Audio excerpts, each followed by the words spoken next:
temos refletido sobre o Sermão da Montanha, as bem-aventuranças, e estamos no versículo de 8. Bem-aventurado os puros do coração, porque eles verão a Deus. Ou então, bem-aventurados os que têm um coração puro, pois eles verão a Deus. Amém? Eu quero hoje pensar um pouco sobre isso. Nós temos pensado que o Sermão da Montanha é aquilo que Jesus está apresentando aos seus discípulos sobre como é a vida, como é ou como são as características daqueles que pertencem ao reino de Deus. Como são as características daqueles que pertencem ao povo de Deus em termos de tipo de gente que eles são. E Jesus começa o seu sermão falando que eles são bem-aventurados, que eles são felizes. E então Jesus vai agora começar a descrever por que aqueles que pertencem ao reino de Deus são felizes. Porque eles são macários, felizes ou então abençoados, ou então como são felizes. E Jesus apresenta que eles são felizes por quê? Porque eles são pobres de espírito.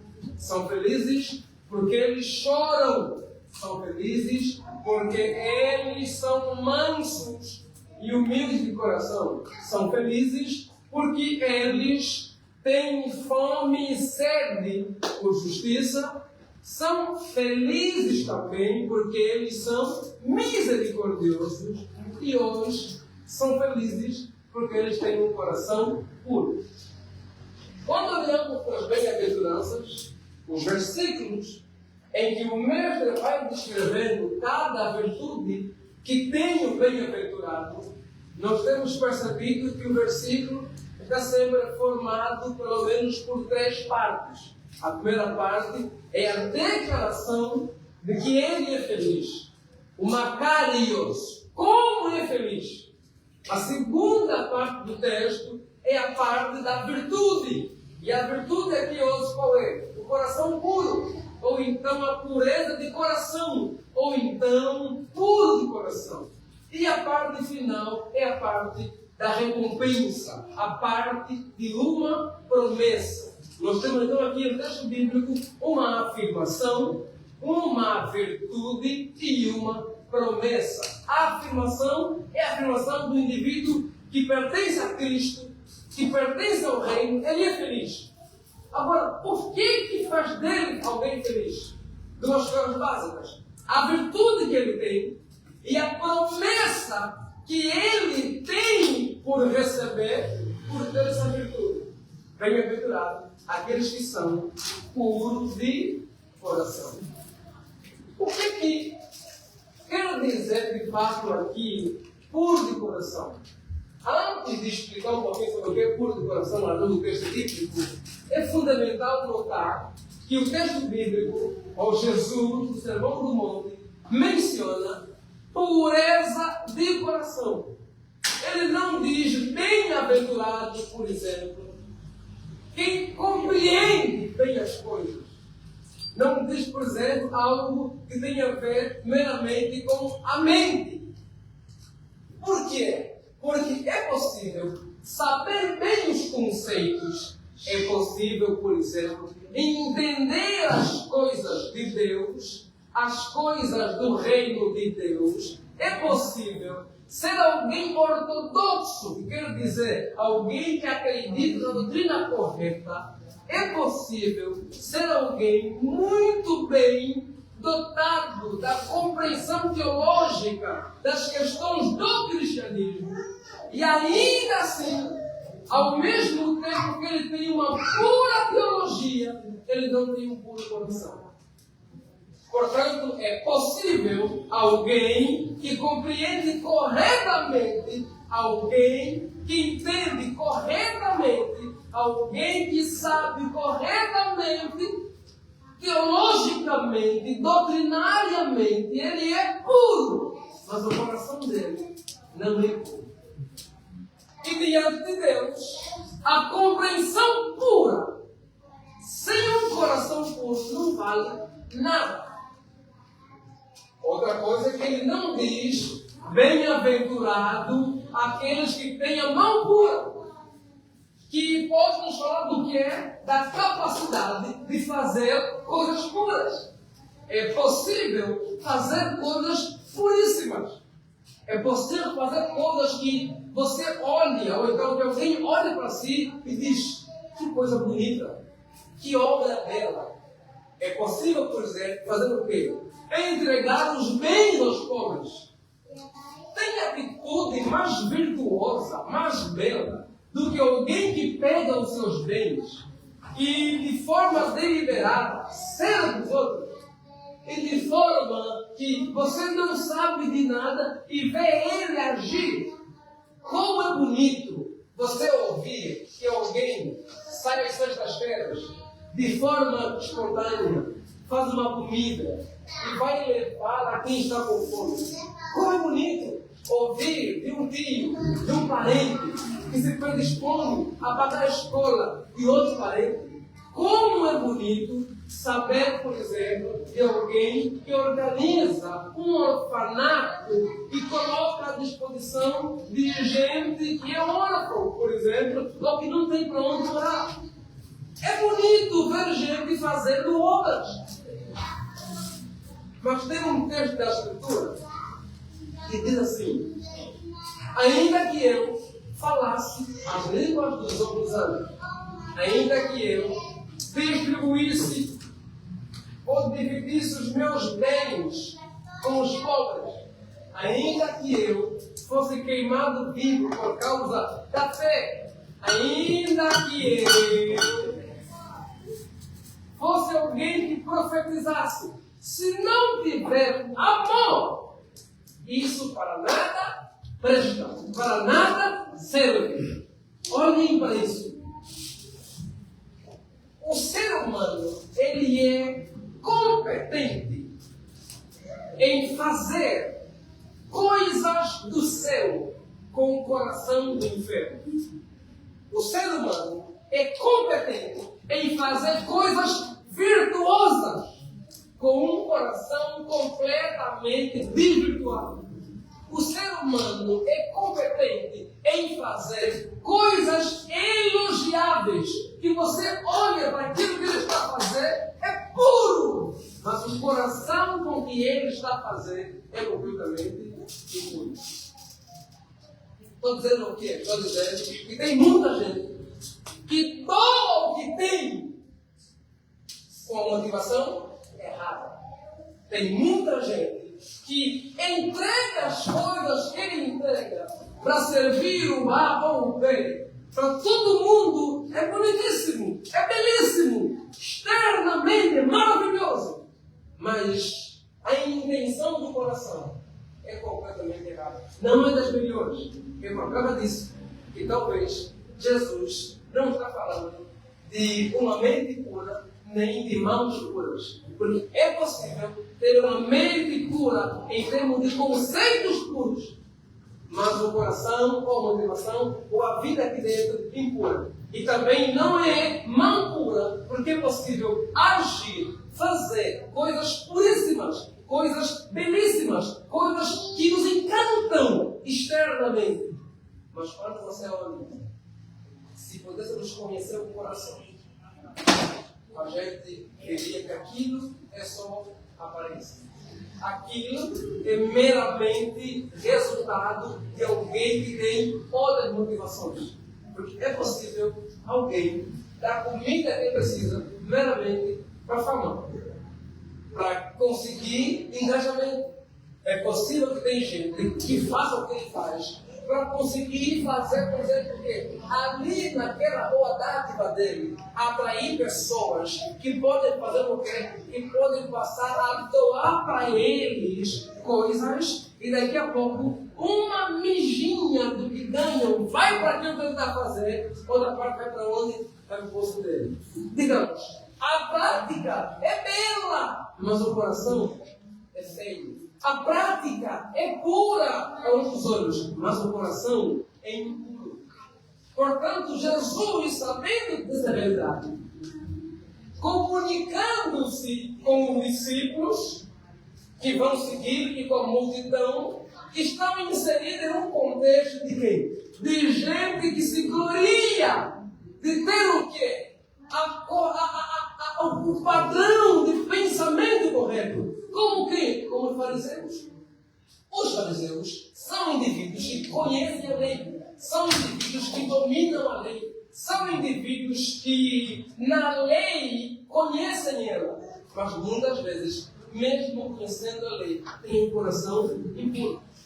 Os fariseus são homens que muitas vezes têm envolvido em quê? Em práticas que a gente fica encantada.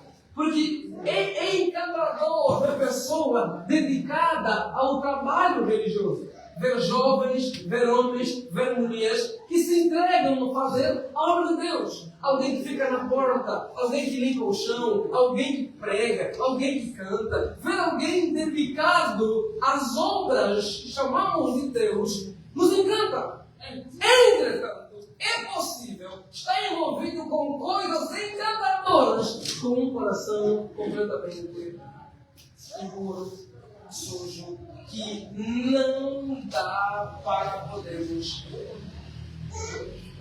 elogiar. Elogiamos porque estamos longe.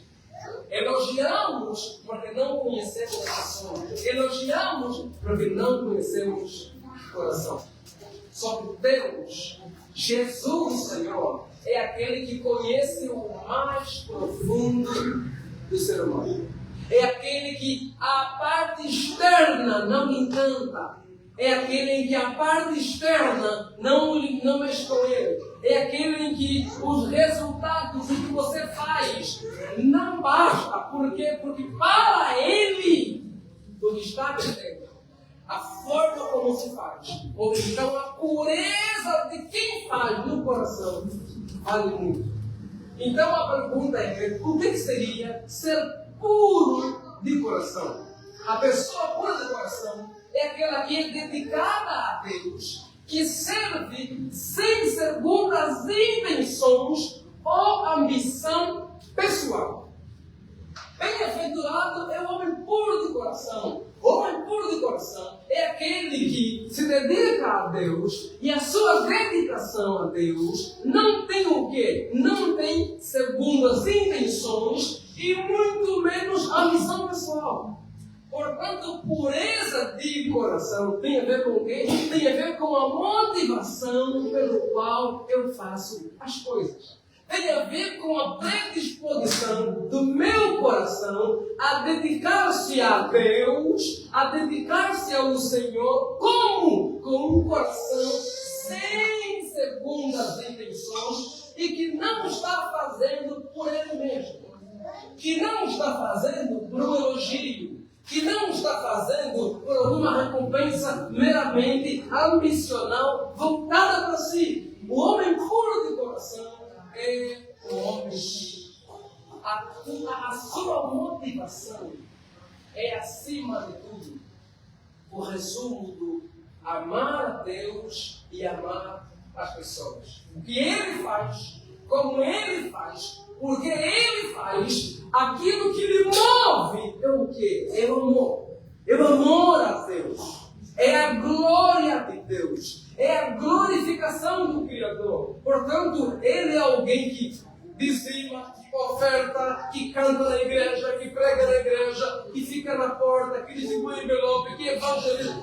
Tudo o que ele está fazendo, o que lhe move, é algo que não está centrado nele mesmo. Não é mera promoção, não é conseguir um favor do pastor, do líder, do presidente. A gente vive, por exemplo, num contexto nas igrejas que você vê gente bajuladora. Ele está fazendo algumas coisas para tentar chamar a atenção do pastor, do reverendo, do presidente. Ele é alguém que a prática é bonita, mas a motivação é completamente perdida. Agora, feliz, segundo Jesus, não é o homem que tem condição, não é o homem que consegue distar com aquilo que faz. Feliz é o homem que está fazendo o que faz. Como? Por amor. Com motivação abnegada, não centrada em si, não centrada no elogio, não centrada no que podem fazer com ele, não centrada no que ele pode receber, não centrada na construção do seu nome, do seu império, do seu poderio, centrada em quem? Centrado somente em Deus, na glória de Deus e no amor às pessoas. Portanto, feliz é o indivíduo que constrói um orfanato e o constrói plenamente motivado em dar glória ao Criador e amar as pessoas. Feliz é o indivíduo vivendo, dedicado, esforçado, caminhando, vivendo. E o que faz não é só bem no que faz, é que se a gente conhecesse o que ele faz no coração, a gente ficaria mais encantado. E nós, como pentecostais, somos muito tentados a olhar as coisas externas, porque a nossa tradição enfatiza a dimensão externa da espiritualidade, quando nós somos chamados a não olhar para a aparência. Mais do que aparência, é verdade, nós não conseguiremos conhecer o coração das pessoas, porque não conseguimos ver na profundidade.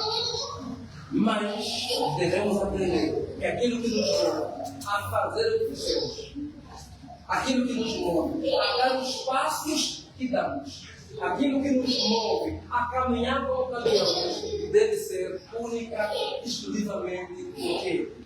Dar a Deus a glória que lhe é devida. Dar a Deus a honra que lhe é devida. Dar ao Senhor o louvor que lhe é devido. E às pessoas o amor que lhes é devido. Então, o meu envolvimento com qualquer coisa, a minha vida, enquanto alguém dedicado e que pertence ao reino, ou como alguém que está na sociedade e se envolve em trabalhos, a minha motivação ao fazer o que eu faço, não pode ser eu no centro da história.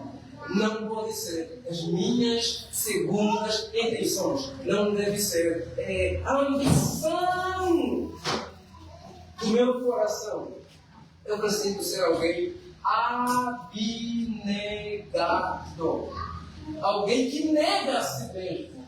Alguém que nega a si. Alguém que não coloca a si mesmo no centro da história, no centro do universo, e que coloca o outro, pensa no outro, como alguém que é alvo do seu amor, e pensa em Deus como alguém que é alvo da glória que lhe é devido. Mas aqui vem aquela pergunta: o que tem esse negócio de ser feliz? Com eu servir os outros, com a minha dedicação. Quem vai comer eu vou ser feliz. Quem vai desfrutar do meu trabalho eu vou ser feliz. Vou dar um exemplo. Eu vou lhe trabalhar na igreja. Quem vai dizer que eu vou ser feliz? Eu nem vou usar ele talvez.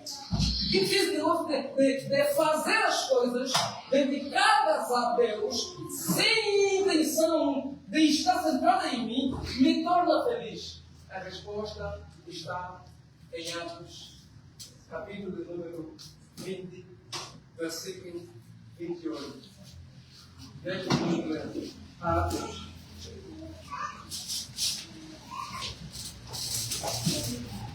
20, 28.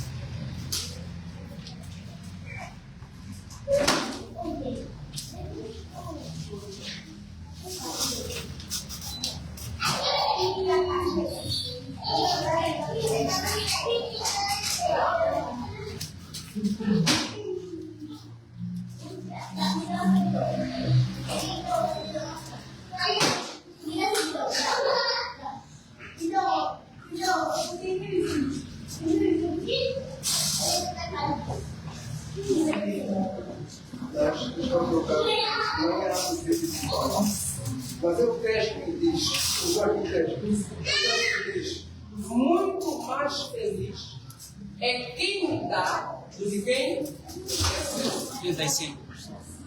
Atos 20 e 35. Obrigado. Atos 20 e 35. Vamos ler para não trocar. Atos 20 e 35. Obrigado. Sim. Em tudo tenho mostrado a vocês que é trabalhando assim que podemos ajudar os necessitados. Lembrem das palavras do Senhor Deus. É mais feliz quem dá do que quem recebe. A felicidade de quem faz as coisas sem estar centrado em si, sem ter segundas ambições, é qual? É aquela em que é muito mais feliz quem dá do que quem recebe. É a felicidade em que eu me realizo no outro, em que ver o outro feliz me torna feliz. Um exemplo claro disso, não é o mais profundo, mas um exemplo claro disso, é filhos. Quando você tem filhos, os pais se realizam nos filhos muitas vezes. Tem momentos que os filhos dão passos como filhos e os pais ficam muito mais felizes do que o filho. Por quê? Porque ele conseguiu perceber o que é uma vida não centrada em si, o que é viver e não sentado em si apenas, mas em contemplar o outro, em servir o outro, a abençoar o outro. E então, quando olha para o outro, é avisado, feliz, contente, isso me deixa feliz. Portanto, o puro do coração é alguém dedicado a Deus, sem estar centrado em si, sem pensar além do seu nome, do seu império, do que vamos dizer, do seu elogio. O foco dele é o quê? Glória a Deus e amor às pessoas. Glória a Deus e servir as pessoas. Glória a Deus e abençoar as pessoas. É dar glória a Deus e ver outros edificados e abençoados. E isso o torna feliz. Por quê? Porque a Deus é glorificado e o outro é abençoado. E ver o outro abençoado nos torna felizes. E do qual somos gente que pertence ao reino. Talvez tenha sentido. E se talvez está à procura de um propósito de vida, eu preciso mudar o propósito de vida. Eu se envolva em servir pessoas. Se envolva a dedicar sua vida a servir outros, a abençoar outros. Busque algum projeto em que você possa servir, mas servir mesmo de todo o coração, servir mesmo com alegria. Não tenha dúvidas. As pessoas que se envolvem em trabalhos voluntários, abnegados, para servir as pessoas, são pessoas que experimentam as maiores alegrias da caminhada por aqui. Vem então na parte final do versículo a segunda razão de que ele é feliz. Ele é feliz, sabe por quê? Porque ele é alguém que verá a Deus. Ele é feliz porque ele verá a Deus. E o verá a Deus aqui tem duas implicações. Verá a Deus no presente e verá a Deus no futuro. O que é verá a Deus aqui? Verá a Deus aqui tem a ver no presente com a comunhão com Deus. Tem a ver com o quê? Tem a ver com ter os olhos abertos aqui e agora e conseguir enxergar a beleza de Deus, a santidade de Deus, ou a graça de Deus. Ver a Deus aqui tem a ver com termos os olhos abertos para conseguir contemplar quem Deus é.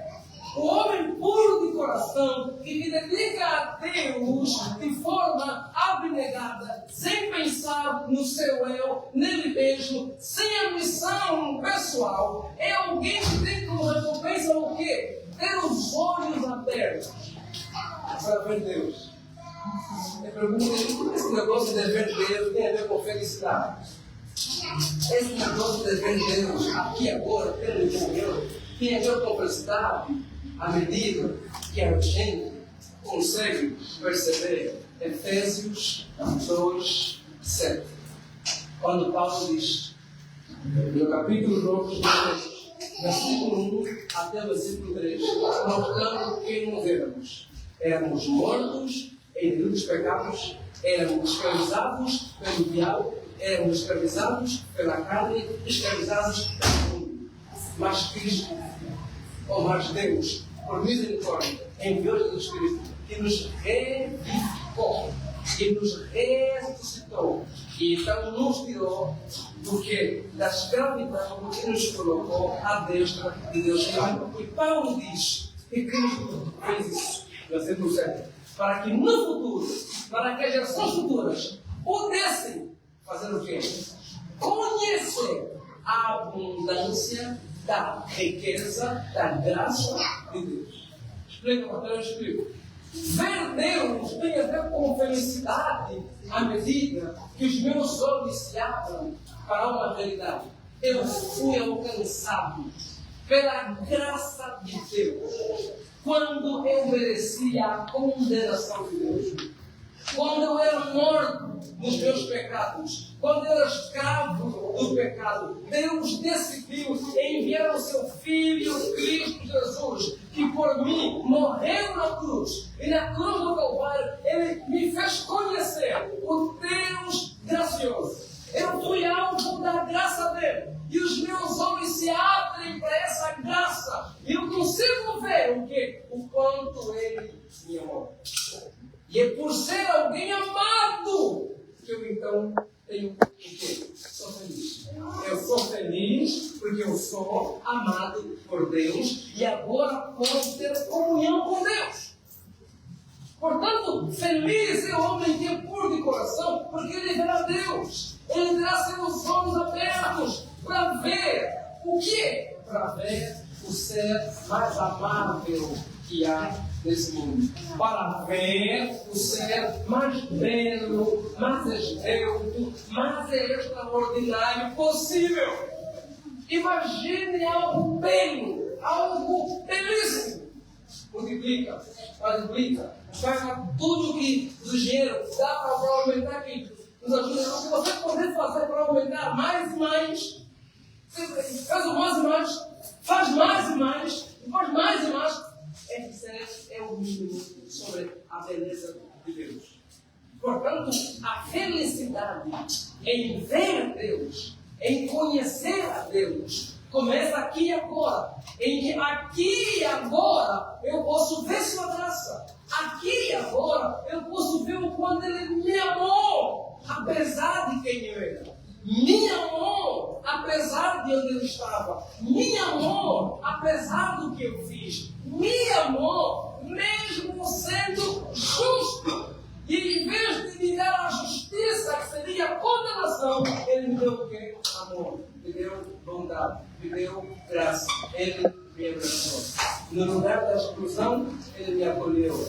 No lugar do afastamento, Ele me abraçou. No lugar da ira, Ele decidiu me amar. Ver Deus nos torna felizes à medida que os nossos olhos se abrem para que a gente consiga perceber que o Criador do Universo decidiu nos amar.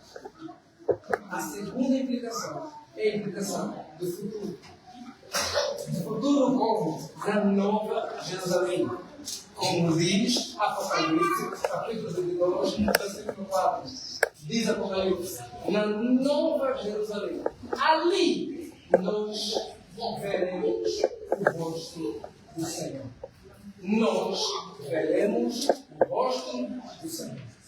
Termina aqui comigo Paulo esta manhã com um coração sensível com um coração que não quer jamais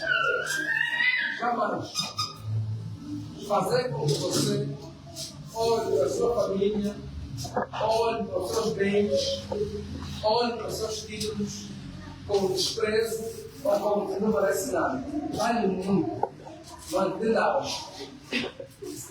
a recompensa maior que nós podemos receber da capítulo. Sabe quem é? É o quanto Deus.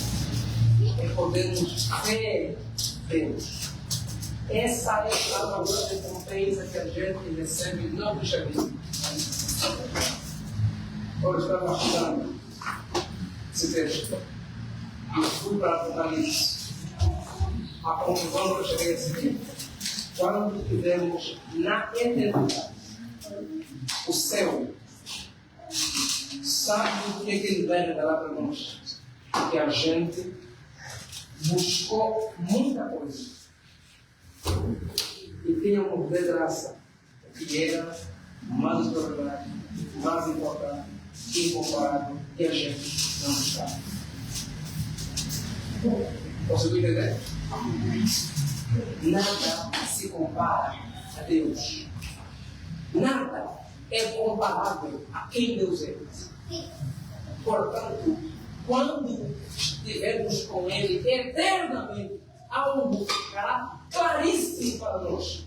Como nós corremos atrás de algumas coisas que eram importantes, mas não se comparavam a quem Ele é. E quem Ele é, em termos da comunhão com Ele, é livre para nós cortar a cruz de Cristo. E a gente corre atrás de muitas coisas. A gente corre atrás do casamento, dos filhos, do trabalho, de uma vida estável, que são bênçãos. Mas entenda, nada disso é comparável. Porque qual é a maior recompensa da eternidade, do lá e aqui? É podermos estar com Deus, é podermos ver a Deus, é podermos ter comunhão com Deus.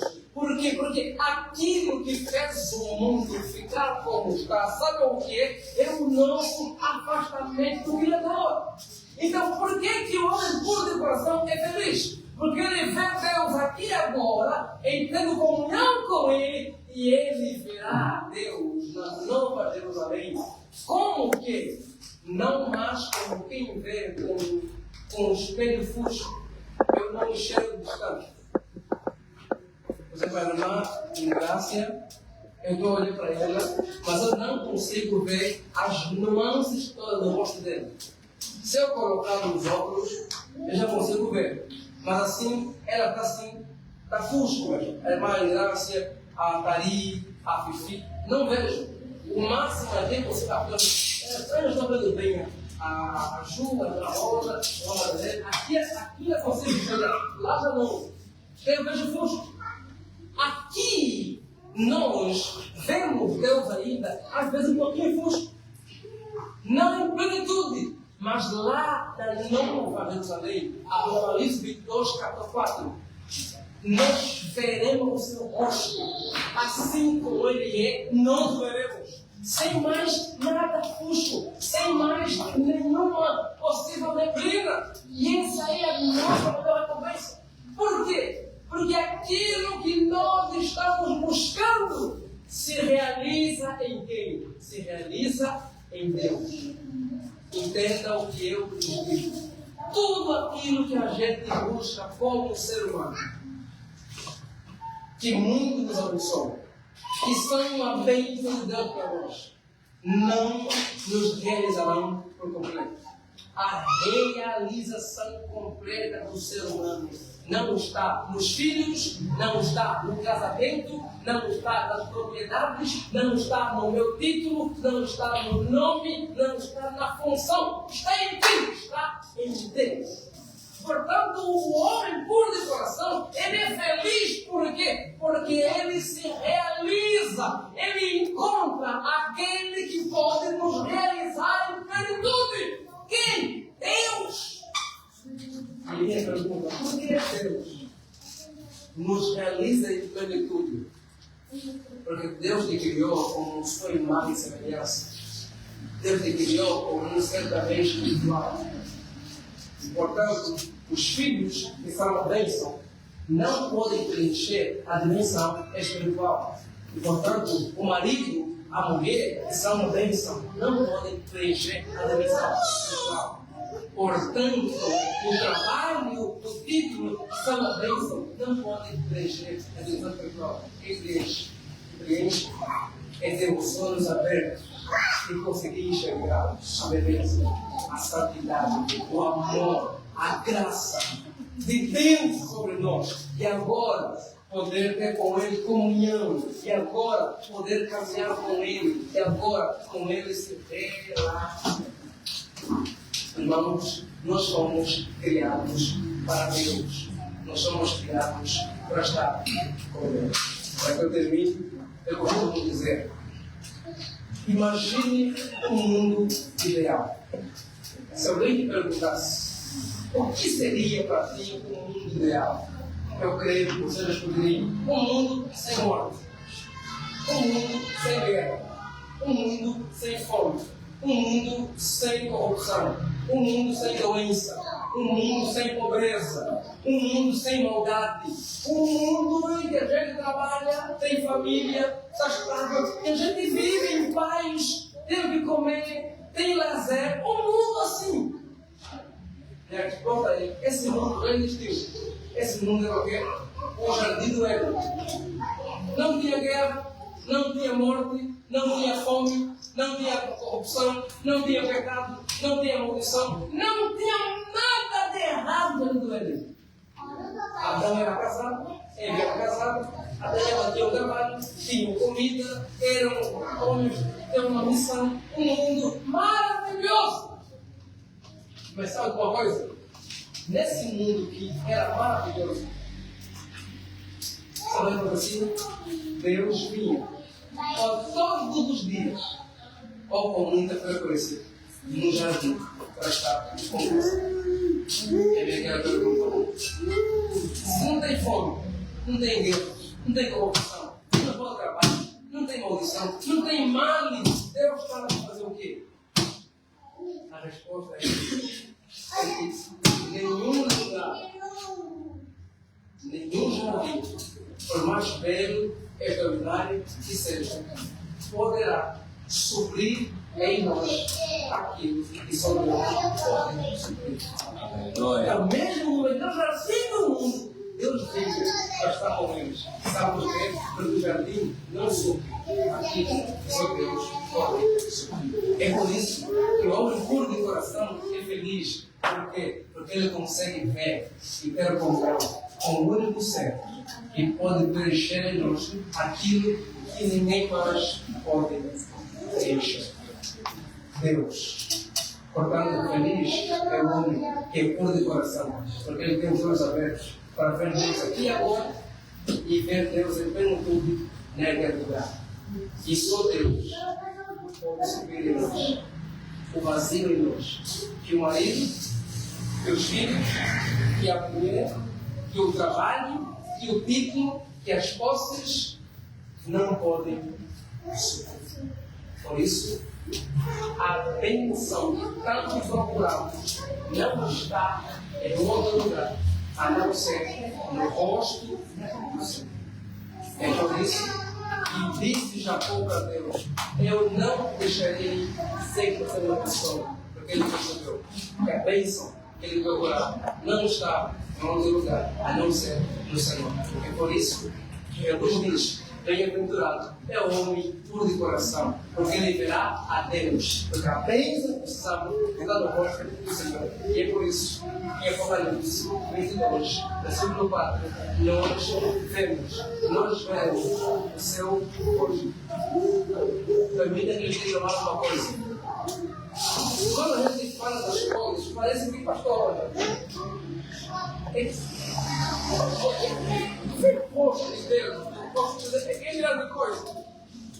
É grande coisa, porque é isso que a gente perdeu no Éden.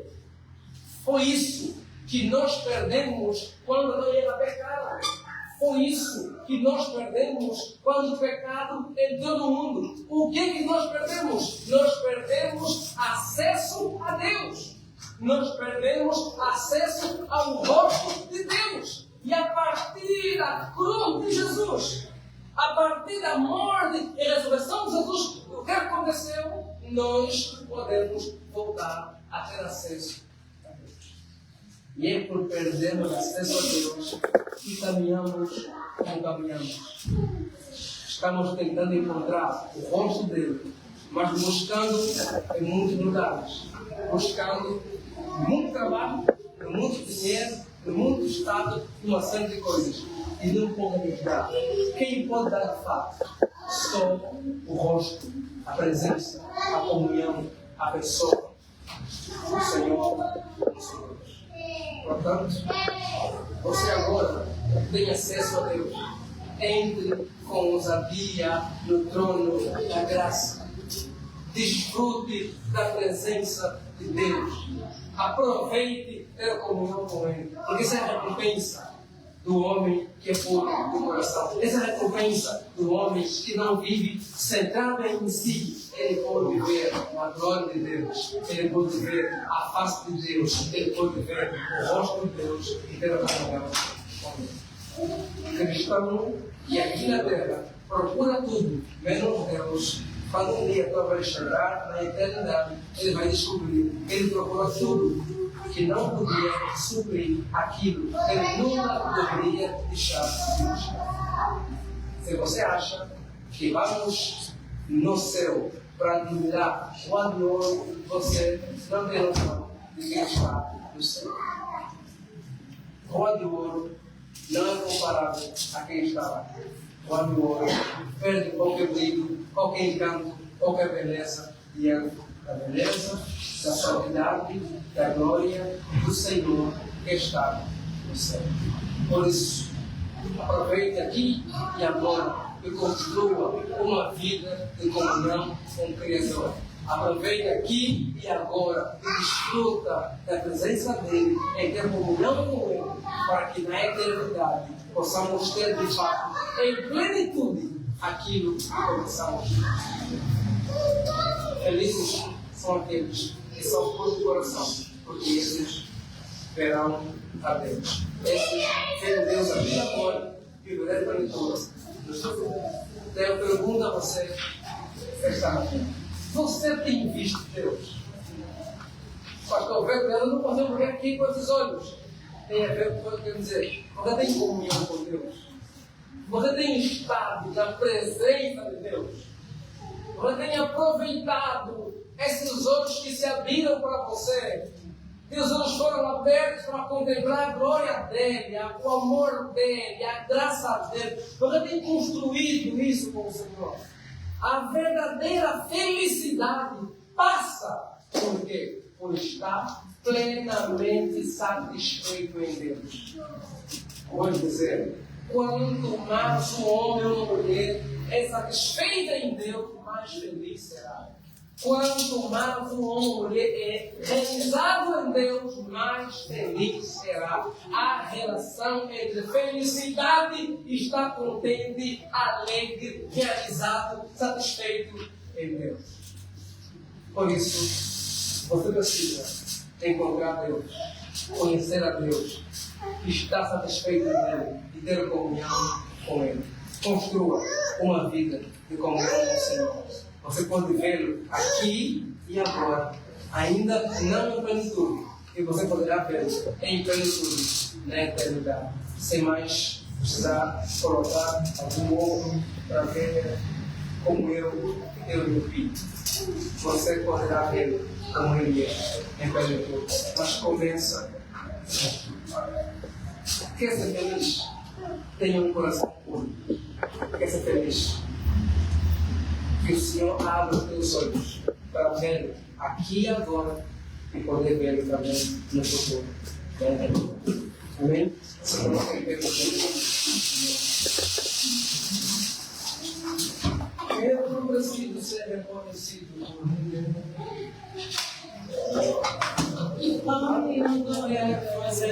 conheçam a ti e que diminua eu, para que tu cresças, Senhor, mais e mais. E como serafins que escondem o rosto ante a ti, escondo o rosto para que vejam tua face em mim e que diminua eu, para que tu cresças, Senhor, mais e mais. No Santo dos Santos, a fumaça me esconde, só teus olhos me veem, debaixo de tuas asas é o meu abrigo, meu lugar secreto, só tua graça me faz. Em tua presença, meu prazer me esconde, só teus olhos me veem, debaixo de tuas asas, és meu abrigo, meu lugar secreto, só tua graça me basta. Presença, meu, só tua graça me basta. Declare para ele, só tua graça, só tua graça me basta em tua presença. Mais uma vez declare, só tua graça me basta em tua presença. No santo dos santos, a fumaça me esconde, só teus olhos me veem, debaixo de tuas asas é o meu abrigo, meu lugar secreto. Só tua graça me basta, tua presença, só tua graça me basta, tua presença, só tua graça me basta, tua presença, entra na minha casa. Entra na minha casa, entra na minha vida, mexe com minha estrutura, sara todas as feridas, me ensina a ter santidade. Eu quero amar somente a ti, porque o Senhor é meu bem maior. Faz um milagre em mim, como Zaqueu, eu quero subir no mais alto, e eu poder só pra te ver, olhar para ti. E chamar sua atenção para mim. Eu preciso de ti, Senhor. Eu preciso de ti, meu Pai. Eu preciso de ti, meu Pai. Sou pequeno demais. Sou pequeno demais. Me dá a tua paz, largo tudo pra te seguir.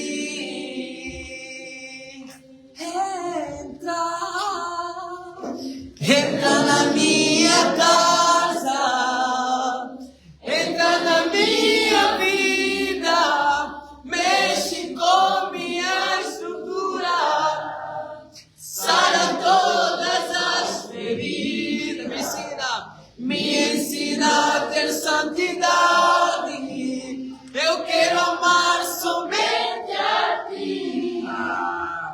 Senhor é meu bem maior. Faz um milagre. Faz um milagre em mim. Pai Santo, em nome de Jesus. Obrigado, Jesus. Aleluia.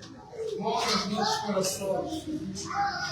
Purifica-nos, Senhor, para que possamos ter um coração puro, para que possamos nos dedicar a Ti, nos dedicar ao outro, sem segundas intenções, sem estarmos centrados em nós mesmos, sem estarmos pensando no que podemos receber, mas que possamos, ó Senhor, fazer o que fizemos, movidos pelo amor a Ti, pelo amor às pessoas, movidos pelo amor à Tua glória e pelo amor a ver os outros edificados e abençoados. Pai, em nome de Cristo, nos ajude a cuidar do coração, nos ajude a cuidar das motivações. Não queremos ter apenas conceitos puros e um coração impuro. Não queremos ter apenas obras puras em termos de fazer e ter motivações impuras. Por isso, purifica-nos, que possamos servir, que possamos trabalhar, que possamos nos dedicar a causas, que possamos nos envolver com a obra do Senhor, mas movidos pelo amor a Ti e amor às pessoas. Nos livra, Senhor, de ser pecadores, de ser ofertantes, dizimistas, de ser gente que trabalha no protocolo, na mídia, com criança que limpa o chão. Nos livra, Senhor, de ser gente que dá aos outros dinheiro, que ajuda, que paga a escola, mas que está pensando nele mesmo, no que ele pode receber. Nos ajuda a ser gente abnegada, movida pelo Teu louvor, movida pelo amor às pessoas. E que isso, Senhor, nos leve a perceber que a recompensa de um coração abnegado é ver o Senhor, é receber a maior recompensa que podemos ter. E sim, Pai, nos leva a perceber também que a maior recompensa não é uma cura, não é uma casa, não é um carro, não é ganhar alguma coisa, não é conseguir algum bem. Isso é bênção do Senhor, mas a maior recompensa é ter os olhos abertos para ver o Senhor, para ter comunhão com o Senhor, para poder amar o Senhor e se ver como filho e filha amada de Ti, Pai. Nos leva a perceber, Senhor, que a maior recompensa é poder Te conhecer, é poder enxergar quem Tu és, a Tua graça que nos alcançou. E então caminhamos com o sorriso no rosto, como filhos e filhas amadas de Deus, que estão realizados, satisfeitos no Senhor. Ajuda-nos, ó Pai, a sair deste lugar com um coração puro, com um coração motivado no amor a Ti e no amor às pessoas. Se é sair daqui ansiosos e desejosos de experimentar a recompensa, a promessa de quem tem um coração puro, poder viver. Queremos te ver, Senhor. Abra os olhos do nosso coração para podermos te ver, para podermos te conhecer, para podermos ver Teu amor, Tua grandeza, Tua santidade, Tua graça que nos alcançou. Nós te pedimos, em nome de Jesus. Que o amor de Deus Pai, a graça de Jesus Cristo, a comunhão e a consolação do Espírito Santo seja com todos nós, onde sempre. Amém. Amém.